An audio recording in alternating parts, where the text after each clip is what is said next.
하겠습니다. 성경 말씀은 마태복음 1장 3절로 6절 말씀입니다. 먼저 봉독해 드리겠습니다. 유다는 다말에게서 베레스와 세락을 낳고 베레스는 헤스론을 낳고 헤스론은 람을 낳고 람은 아비나답을 낳고 아미나답은 나손을 낳고 나손은 살몬을 낳고 살몬은 라합에게서 보아스를 낳고 보아스는 룻에게서 오벳을 낳고 오벳은 이새를 낳고 이새는 다윗 왕을 낳으니라. 다윗 왕은 우리아의 아내에게서 솔로몬을 낳고. 아멘. 오늘 본문 말씀을 통하여서 예수님의 족보에 새 여자라는 제목으로 은혜 받고자 합니다. 예수님의 족보에 보면은 1장에 마태복음 1장에 보면은 5 여자가 나오는데 다윗은 우리아의 아내. 근데 우리아의 아내는 이름이 나오지 않았습니다. 그래서 그거 제하여 버리고 구약에서 3명의 여자가 나오는데요. 1장 3절에 보니까 유다는 다말에게서 베레스와 세락을 낳고 라는 구절이 적혀져 있는데, 다말은 우리가 다 알다시피 창세기 38장에 보면은 다말은 유다의 며느리였습니다. 그런데요, 성경에 보니까 이 다말이라는 여자를 세속적으로 우리가 평가를 해보면은요, 시아버지와 아들을 낳고 집안을 망친 여자입니다. 이거를 세속적으로 보면은 그렇게 된 여자입니다. 그런데요, 구속적으로 평가를 할 때에 예수님께서 예수님의 족보에 올라간 그 여자의 이름으로 언약의 그 평가를 할 때에는요, 구속사적으로 언약을 평가를 할 때에는요, 언약의 가문을 세운 여자입니다. 왜냐하면은요, 이 다말은요, 옛날부터 알고 있는 것이 하나님께서 우리 족속을 통하여서 메시아가 나온다는 그 확증을 가졌습니다. 그래서 다말에게 첫 번째 남편이 있었습니다. 유다의 첫 번째 아들이 있었습니다. 이름이 뭐죠? 엘이었습니다. 근데 엘은 하나님 앞에 악하였기 때문에 하나님께서 죽여버렸어요. 그리고 나서 옛날에 유다의 고대에는 이런 습관이 있습니다. 큰아들이 자식이 없이 죽으면 둘째 아들이 큰 형을 대신하여서 아들을 낳아서 첫 번째 아들은 큰 형의 아들로 그렇게 넘겨줘야 합니다. 큰아들의 아들이 됩니다. 그런데 큰아들이 죽고 나서 둘째 아들 오난을 주었습니다. 유다가 둘째 아들을 주었는데요, 둘째 아들 또 죽었습니다. 하나님께서 죽이는데 왜 죽이는가 하면은, 내가 아들을 가지면은, 아들 낳게 하면은 이 아들은 내 아들이 아니고 누구의 아들요? 형의 아들이 된다는 것입니다. 그래서요, 하나님께서 이 악한 오난을 또 죽여버렸습니다. 그리고 나서 유다가 고민을 하게 됩니다. 너는 이제 그 집에 가서 수절을 하고 있으라. 아직 셋째가 너무 어리니까 셋째가 장성한 다음에 다시 우리 집으로 데려오마 하라고 하였습니다. 유다의 진짜 속셈은 뭐였죠? 이 며느리는 우리 집안의 아들을 잡아먹는 여자다. 내 비록 믿음을 가졌지만은 지금 하나님이 죽인 줄은 잘 모르고 있습니다. 생각해보면 큰아들이, 결혼아들이 죽어버렸지, 둘째 아들 오난이 또 죽어버렸지, 다 죽었습니다. 이제 셋째 아들도 죽게 됐구나 라는 그 생각에 그랬는데요, 이제 38장에 계속 보면은요, 유다의 아내가 죽었습니다.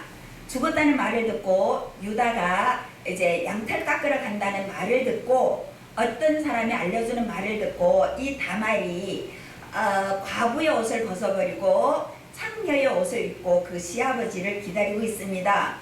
그래서요, 기다리고 있는데요, 뭔가 하면은 이제 우리가 24절에 보면은요, 24절에 보면은 그 끌어내서 죽이라라고 하는 그 불사를 하라고 유다가 지금 그 며느리에게 그 말을 하고 있습니다. 왜 그 말을 했는가 하면은요, 어떤 사람이 당신의 며느리가 행금을 해가지고 벌써 임신했다고, 배가 나왔다라고 하고 있습니다. 그때의 유다는 바로 끌어내서 어떻게 하라고요? 불살라버리라, 그냥 죽어야 된다는 것입니다. 그러면은요, 금방 말씀드린 것과 마찬가지로 다말은 우리는 언약의 족속이기 때문에 우리 가정을 통하여서 언약의 자손이 나와야 되는데 이제 끊긴다는 그 생각에 생명의 위험을 무릅쓰고 시아버지라는 사람, 왜냐하면은 세라는 절대로 셋째 아들은 절대로 나에게 주지 않는다는 것을 알고 있습니다. 큰 아들, 둘째 아들 죽었기 때문에 절대로 안 준다는 것을 알고 시어머니가 돌아가신 다음에 시아버지를 통하여서 아기를 가지게 되었는데 생명을 무릅쓰고 하나님의 일에 동참하고 하나님의 그 믿음에 동참함으로 생명도 아끼지 않고 그렇게 했다는 것을 우리들에게 말씀해 주시고 있습니다. 세상적으로 보면은 진짜 불살아 죽어야 할 사람이고 정말로 돌로 맞아서 죽어야 할 그 여자입니다. 그런데 그 예수님이 오실 그 족보에 기록됐다는 것은 이 사람은 생명을 무릅쓰고 하나님께서 주신 그 사명을 다 했기 때문에 그렇게 나중에 이제 보면은요 38장 26절에 보면은 유다가 그는 나보다 옳도다 나보다 의롭도다 라는 그 고백을 하게 되는 것을 볼 수가 있습니다. 두 번째 여자가 있습니다.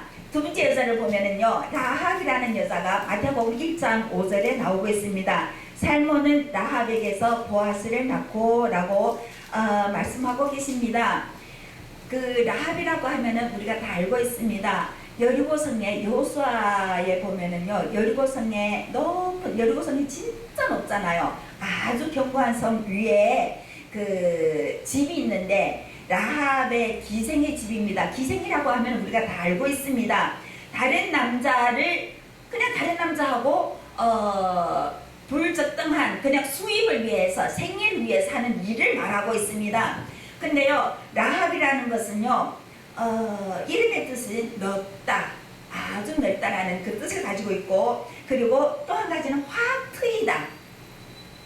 성벽의 높은 곳에 있어서 확 트였다라고 하는 것도 있겠지만은요 그 히브리어에서는요 그 그녀의 믿음은 삼천하지에서 났다라고도 하고 있는데요 어근에서는요 무슨 말을 하고 있는가 하면은 똑바로 세운 위에서 난 그 어근이라는 것입니다. 똑바로 세워지다에서 난 어근인데요.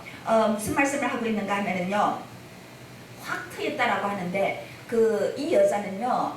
모든 사람들이 그곳에 모이잖아요. 모든 남자들입니다. 한국인 남자들은 그 군대 갔다 온 얘기를 많이 하더라고요. 근데 일단 남자들은 정치적인 것, 나라에 돌아가는 일, 지금 뭐 국세가 어떻게 되어 있고 그런 일들을 얘기하고 있습니다. 돌아가는 일들을 얘기를 하고 있는데요. 라합은 모든 얘기를 다 들었습니다. 듣는 가운데 무슨 얘기를 들었는가 하면은요. 이스라엘의 하나님이 백성들을 애굽에서 구출해냈고 광야를 거쳐가지고 홍해 바다를 건넜다는 얘기를 들었습니다.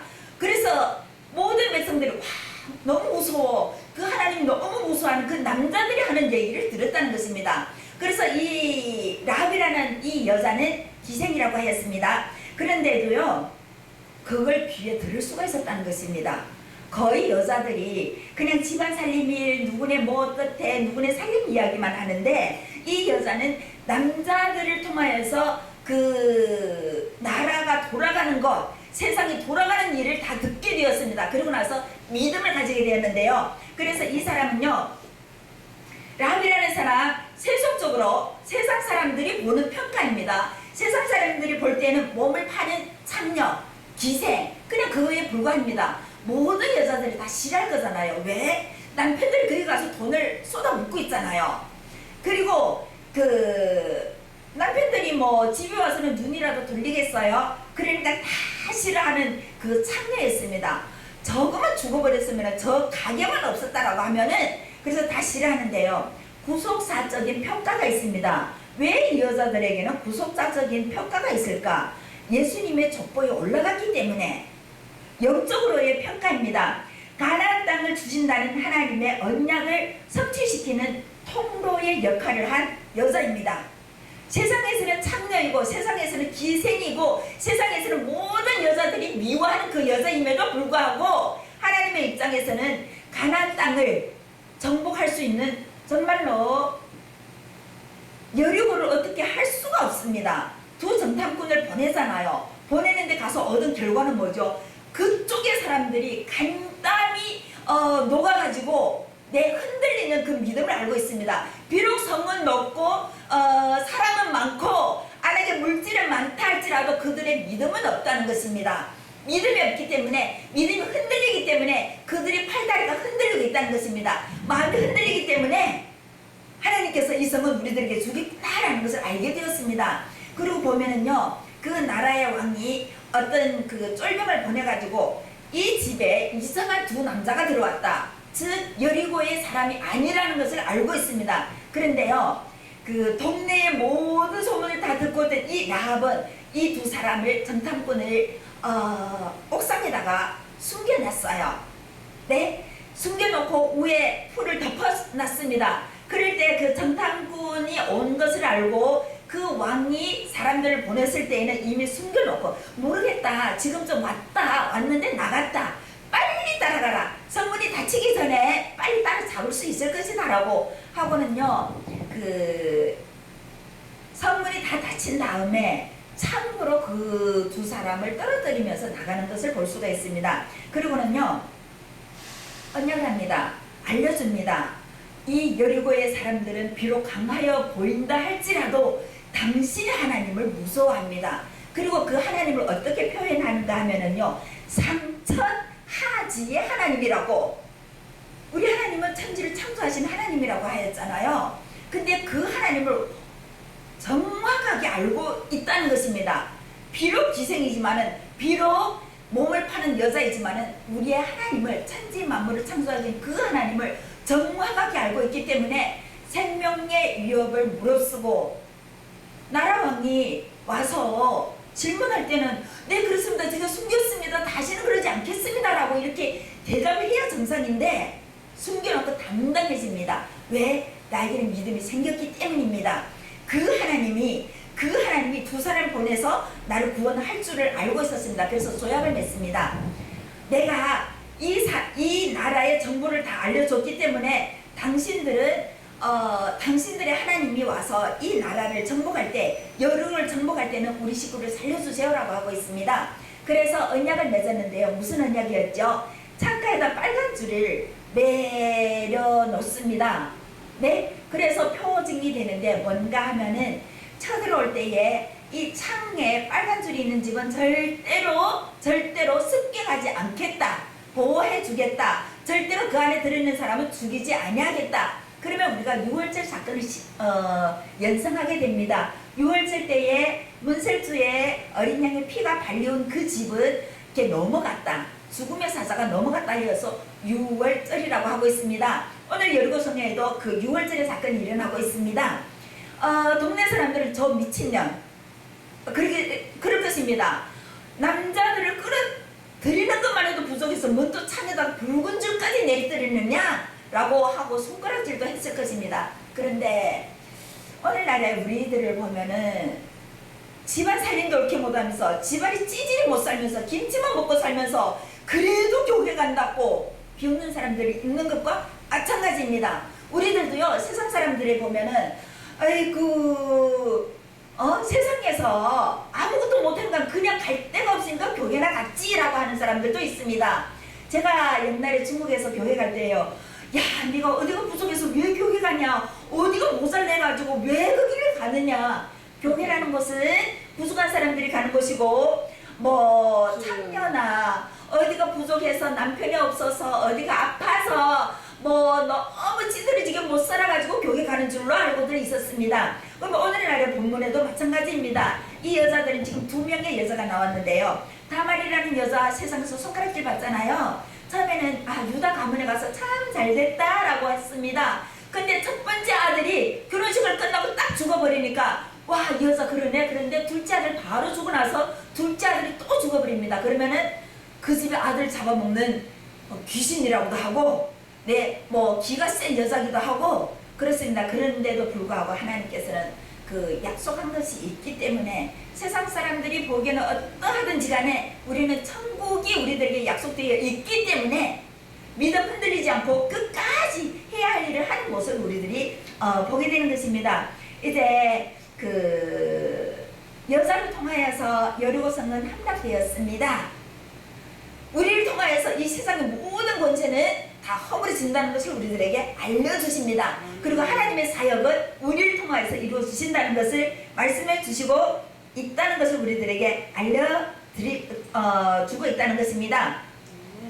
세 번째 여자를 소개시켜 드리겠습니다. 맨 1장 5절입니다. 1장 5절 읽으면은요, 살몬은 이자 라합에게서 보아스를 낳았다라고 하고 있고요. 보아스는 룻에게서 오벳을 낳고 또 이렇게 되어 있습니다.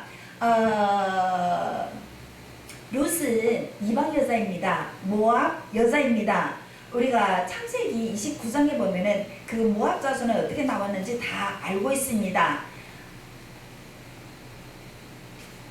전혀 일어나서는 되지 않을 일들이 일어나고 있었습니다. 그래서요, 이 룻이라는 여자는 세속적으로 보면은 남편을 잃은 모압 여자, 네, 죽었잖아요. 남편이 죽었잖아요. 그리고 또 한 가지는 영원히 여호와의 총회에 들어가지 못할 여자라고 하고 있습니다. 신명기 23장 3절에 보면은요, 암몬 사람과 모압 사람은 여호와의 총회에 들어오지 못하리니 그들에게 속한 자는 10대뿐 아니라 영원히 여호와의 총회에 들어오지 못하리라 라고 하고 있습니다.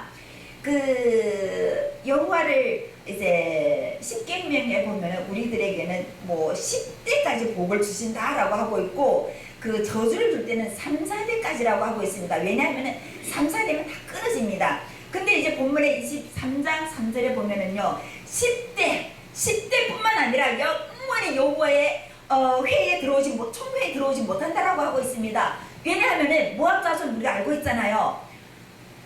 롯과 같이 딸 둘이 낳은 그 자식입니다. 아버지와 딸이 낳은 자식이기 때문에 여호와의 총회에 절대로 들어오지 못한다고 했는데요. 본문에 보면은 그 룻은 모압 여자였습니다.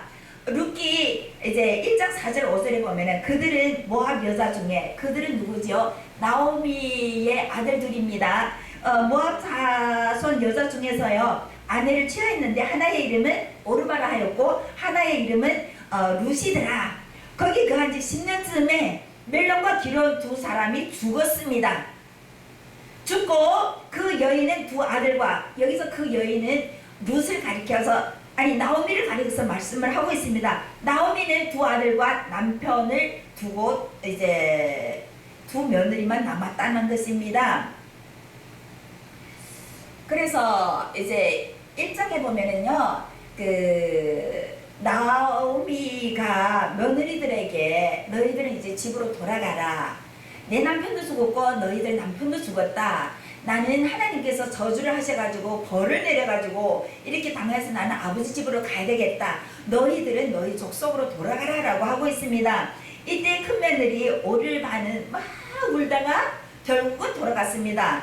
근데요, 룻을 보면은 무슨 고백을 하고 있는가 하면은요, 나는 어머니를 절대로 떠나지 않겠다라고 고백을 합니다.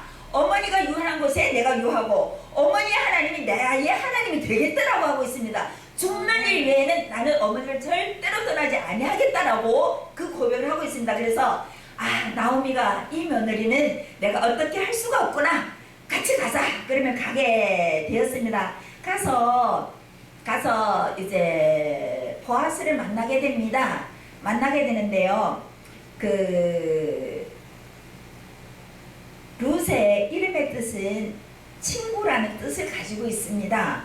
그래서요, 구석적으로 이제 아까 세속적으로 보면은 남편을 잃은 여자, 그리고 영원히 여호와의 총회에 들어올 수 없는 여자가 되었습니다. 근데 부속사적으로 이를 평가할 때는요, 하나님의 날개 아래 들어와서 하나님의 친구가 되고자 하는 한 여자라고 이렇게 구속사적으로 이 여자에 대한 평가를, 아주 높은 평가를 주셨습니다. 친구라고 하면은 룻은 히브리어로 친구라는 뜻인데요. 그 친구가 좋은 것이 뭐냐 하면은 친구 따라 강남 간다라는 말이 있죠. 그리고 뭐라고 하죠? 친구가 너무 좋다는 것이 부모님들에게 하지 못할 말도 친구에게는 합니다.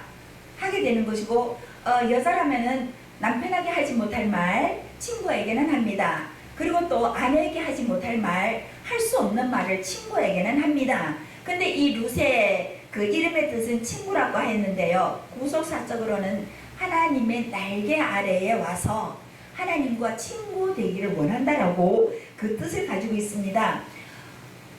요한복음 15장 15절에 보면은요, 이제는 우리는 친구라고 이렇게 말씀해 주는 것을 볼 수가 있는데요. 룻기 1장 16절에 보면은 룻이 가로되 나를 어머니를 떠나며 어머니를 따르지 말고 돌아가라 강권하지 마옵소서. 아까 드린 말씀입니다. 어머니께서 가시는 곳에 나도 가고 어머니께서 유숙하는 곳에서 나도 유숙하겠나이다. 어머니의 백성이 나의 백성이 되고 어머니의 하나님이 나의 하나님이 되리니 죽는 일 외에는 절대로 헤어지지 않겠습니다 라고 하는 그 고백을 우리가 보게 된다는 것입니다. 그래서요, 가서 많은 고생을 했습니다. 룻이 나오미가 돌아왔다고 하여가지고 나오미의 이름은 뜻은 웃음이라고 하였습니다. 그 웃음이고 기쁨이고 아주 즐겁다는 그 의미를 가지고 있는데, 그 이제는 빈털터리가 되어서 돌아왔다라고도 할 수 있고 거지가 되어서 돌아왔다라고도 할 수 있습니다. 그런데 그 와중에도 한 이방 여인을 데리고 왔다는 것입니다. 그런데 그 이방 여인이 참 열심히 사는데 이삭 줍기도 그냥 서슴없이 가서 하고 있습니다.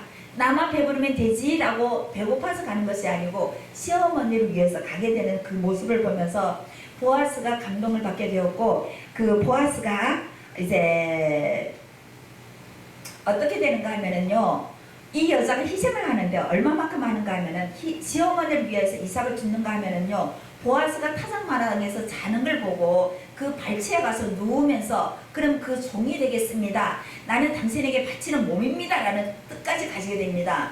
그런데 전적으로 희생을 하였기 때문에, 그리고 하나님께서 이렇게 전적으로 희생을 하는 그 여자를 통하여서 우리 예수님이 탄생하기 위하여서 이 룻이라는 이방 여자를 사용하게 되는 것을 우리가 볼 수 있게 된다는 것입니다. 즉 보아스를 보면은 그 예수님을 상징하여서 죄 많은 사람, 여호와의 총회에 전혀 들어올 수 없는 그 사람까지도 결혼을 하면서 그의 모든 죄가 그 집을 사게 됩니다. 내가 룻을 통하여서 그와 결혼을 하면서 그 집에 빚진 그 모든 빚을 다 갚아주고 탕감하는 모습을 보게 되는데, 우리가 세상에서 살면서 지은 모든 죄를 예수님께서 나를 대신하여서 나의 죄값을 치rum으로 인하여서 우리 모든 죄가 탕감을 받게 되고 하나님의 자녀 것을 누리면서 삶을 살게 되었다는 것을 우리들에게 말씀해 주시고 있습니다. 결론적으로 이 세 여자를 보면은요, 세상의 평가는 다 좋지 않습니다. 첫 번째 다말은 시아버지를 꼬셔가지고 내 아들을 낳는 그 집안을 망친 여자, 세상에 어떻게 이런 여자가 있을까라고도 생각을 하게 되는데요. 참 구속사적으로는 하나님의 그 사역을 성취하기 위하여서 모든 것을 희생하고 생명을 담보로 하면서까지 하나님의 사역에 동참한 여자입니다. 두 번째는 라합이라는 여자인데 넓다, 확 트였다 라는 그 의미를 가지고 있으면서요, 그 희생을 통하여서 죽을 수밖에 없는 그 상황에서도 상천사지의 하나님을 믿음으로 인하여서 그 이스라엘 백성들을 인도하는데 통로의 역할을 하는 모습을 우리가 볼 수 있게 되는 것입니다. 룻은 이방 여자였습니다. 그것도 생명을 내걸고 이렇게 헌신하는 모습을 통하여서 우리는 오늘날 이 세 여자의 뒷면에 남편들이 있습니다. 그랬죠. 유다가 다시는 이 다말을 가까이 하지 아니하였습니다. 아내로 맞이하지 아니하였습니다. 그냥 베레스를 낳고 그만뒀습니다. 쌍둥이를 낳고 그만뒀습니다. 왜냐하면 하나님의 그 섭리의 성취 그까지입니다. 그리고요, 라합이라는 여자를 취한 그 사람이 있었습니다. 살몬. 정말로 누가 이 여자를 취하고 싶겠습니까? 그런데 살몬이라는 사람을 통하여서 또 보아스라는 사람을 통하여서 이방 여자를 취하고 기생을 취하는 것은 우리 예수님께서 우리의 초라한 모습, 우리의 죄악된 모습에도 불구하고 우리를 죄값을 다 탕감시켜 주시고 구속해 주셨고 하늘나라를 바라보면서 힘차게 살아갈 수 있는 그 믿음을 주셨다는 것입니다. 족보에 나온 이 세 여자가 보람없고 참 보잘것없는 것 같이 우리도 이 세상에서는 보잘것없는 사람이었습니다. 그럼에도 예수님의 그 이제 다시 오실 그 예수님을 증거하는데 우리를 도구로 사용하여 주신다는 것을 꼭 확신하시고, 이 방송을 보는 하나님의 사랑하는 백성들과 이 자리에 앉은 모든 성도님들, 우리도 하나님 앞에 사용받을 수 있는 귀한 존재가 되었다는 것을 확신하시고 예수 그리스도만 증거하면서 이 남은 여생 살아가는 저와 여러분 되시기를 주님의 이름으로 기원합니다. 기도드리겠습니다. 좋으신 아버지 하나님, 보잘것없는 우리들이었습니다. 하나님의 구속 사역에 우리를 껴주시고 우리를 참여시켜주시고 동참시켜주셔서 예수 그리스도를 증거할 수 있도록 도구로 사용하여 주신 것 진심으로 감사를 드립니다. 이 생명 다하는 날까지 예수 그리스도만 증거할 수 있는 우리들이 될 수 있도록 우리 주님 함께하여 주시고 인도하여 주시옵소서. 귀하신 예수님의 이름으로 감사하며 기도드립니다. 아멘.